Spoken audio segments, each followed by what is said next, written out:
IIT बाबा अभय सिंह आज उनसे सभी परिचित हैं। जब महाकुंभ में उनकी वीडियोस वायरल हुई तो बहुत लोगों ने उनके बारे में अलग अलग तरह के कटाक्ष किए कि ये तो मेंटल है, ये डिप्रेशन में है, और बहुत उनके निजी लाइफ से संबंधित बातें की गई और हर इंसान ने अपने विचारों के आधार पर उनके लिए बातें रखी। कुछ वीडियोस मैंने भी उनके लिए बनाई थी और मैं उनके ही डिस्ट्रिक्ट से बिलोंग करती हूँ, मैं झज्जर से ही बिलोंग करती हूँ। और मैंने अपनी एक वीडियो भी बनाई थी जिसमें मैंने बताया था कि उनकी गांव की लड़की ने मेरे को कुछ बातें बताई थी। तो आईआईटी जो बाबा अभय सिंह है, बहुत लोगों ने उनके बारे में कहा कि ये मेंटल हो गया, डिप्रेशन में। तो मैं आपसे एक बात यहाँ पे रखना चाहूंगी कि जो लोग संसारिक मोह माया में लिप्त है उसमें हम सभी इन्वॉल्व हैं। उनको ऐसे लोग जो की बात वो सटीक करते हैं, ऐसे लोग पागल ही लगते हैं। आजकल जो दुनिया हो गई ना वो चापलूसों की हो गई है। चापलूस लोग ही आज अच्छे कहे जाते हैं। आज लोग उनको पसंद करते हैं जो मुंह पे उनकी तारीफ करते हैं और पीछे से उनको गालियां देते हैं।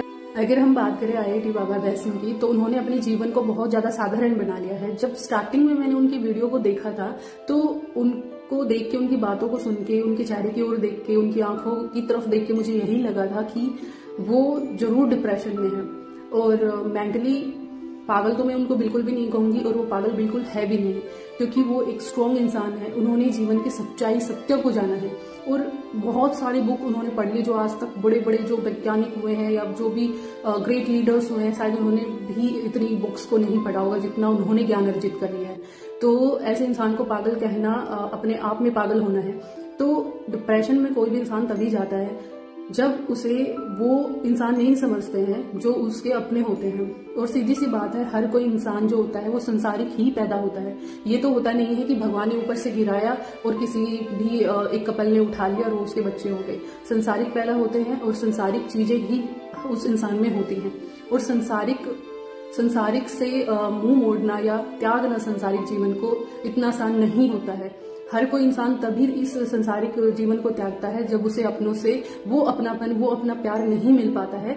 किसी भी बच्चे के लिए उसके माता पिता भगवान से कहीं ज्यादा बढ़ के होते हैं और होंगे भी, क्योंकि उन्होंने जन्म दिया है, पाला पोसा है, इतना बड़ा किया है, अपनी बहुत सारी इच्छाओं को मारा है, तब जाके उन्होंने अपने बच्चों को इस लायक बनाया है। और होना भी चाहिए। लेकिन चीजें देखी जाती हैं, कहीं आज के समय में बहुत सारे माता पिता ऐसे होते हैं जो ये सोच लेते हैं कि हमारा बच्चा नहीं है, हमने बच्चे को जन्म नहीं दिया, हमने एक गुलाम को जन्म दिया है। और वो अपनी इच्छाएं, अपने सपने अपने बच्चों पर थोपते हैं, उनसे वही कराते हैं जो वो चाहते हैं। और इसी के चलते बहुत सारे बच्चे डिप्रेशन में हैं, एंजाइटी में हैं, बहुत सारे बच्चे सुसाइड तक कर लेते हैं। क्योंकि देखिए, कोई भी इंसान है ना, घुट के नहीं रह सकता है। हम जन्म जरूर देते हैं लेकिन वो भी स्वतंत्र हैं। हम कोई महान काम नहीं कर रहे होते। हमें जो भगवान ने हमें काम सौंपा है, सृष्टि जो जैसा चलती आ रही है, कर रही है, वही चीज हम बस उसमें हम भागीदार बन रहे हैं। उनका काम, सृष्टि कुछ काम हमारे थ्रू करवाता है।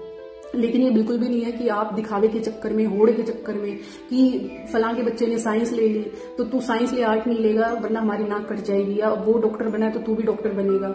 अपने बच्चों को नहीं पूछा जाता है कि तू आखिर चाहता क्या है।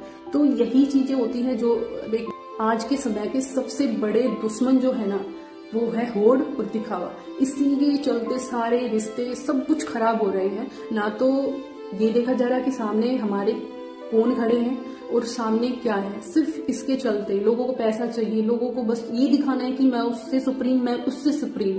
कोई कुछ नहीं समझ रहा, ना लोग सच्चाई को समझ रहे हैं कि क्या है। आप वो कीजिए ना जो आपको पसंद है। अभी आईआईटी बाबा अभय सिंह के केस में भी ऐसा था। उन्होंने अपने बच्चे को नहीं समझा कि हमारा बच्चा सही राह पे जा रहा है, धत्तम की ओर जा रहा है। और देखा जाए तो समाज में गलत ही क्या है। समाज में गलत तो ये चोरी जारी, किसी की भावनाओं के साथ खिलवाड़ करना, जारी करना, किसी की बहन बेटी को गलत नजर से देखना। उन्होंने ये काम तो नहीं किया ना, उन्होंने भक्ति का मार्ग ही चुना था ना। और गीता में तो कहा गया है, अगर भक्ति के मार्ग में अगर आपके माता पिता भी आए ना तो उनको भी ठुकरा दो। क्योंकि जो इंसान धर्म के मार्ग से आपको हटाए, आपको भटकाए, तो वो आपके शत्रु के समान ही हुआ। तो ये उनको तो सपोर्ट करना चाहिए था।